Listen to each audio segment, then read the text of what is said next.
Donner un bilan détaillé est difficile en soi. On ne peut pas résumer en quelques minutes 4 ans de mandat.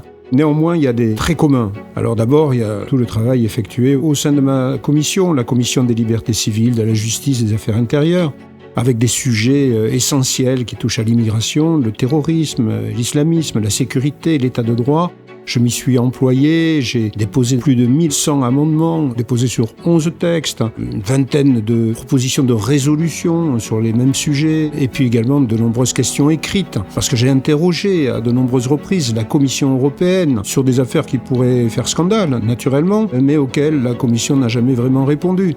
Je me souviens particulièrement des explications que j'ai cherché à avoir sur les SMS de Mme von der Leyen au PDG de Pfizer dans l'affaire du Covid. Et puis sur le financement d'un certain nombre d'associations, notamment d'associations très proches des frères musulmans en l'occurrence, qui reçoivent des financements européens. En 2019, j'ai demandé la création d'une commission parlementaire sur les affaires de terrorisme. C'était une commission qui existait avant et il était bien naturel qu'on poursuive les travaux parce que malheureusement le terrorisme est toujours bien présent. Et puis j'ai demandé la création d'une commission d'enquête parlementaire sur l'affaire du Qatargate dont on a beaucoup parlé. Je suis aussi très heureux et très intéressé par le rôle que j'ai de chef de la délégation du Rassemblement national au Parlement européen et j'ai organisé de nombreuses actions communes avec d'autres députés, d'autres groupes sur des sujets essentiels puisqu'on s'est retrouvés sur les sujets sécurité et immigration.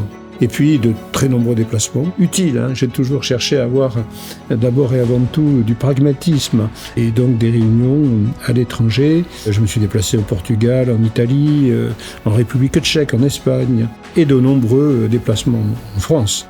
Je me souviens en particulier de Perpignan, naturellement, des Deux-Sèvres, de Carcassonne, de l'Aude, et ainsi de suite. Nous avons un tellement beau pays que c'est un grand plaisir de le parcourir et de voir des gens de qualité.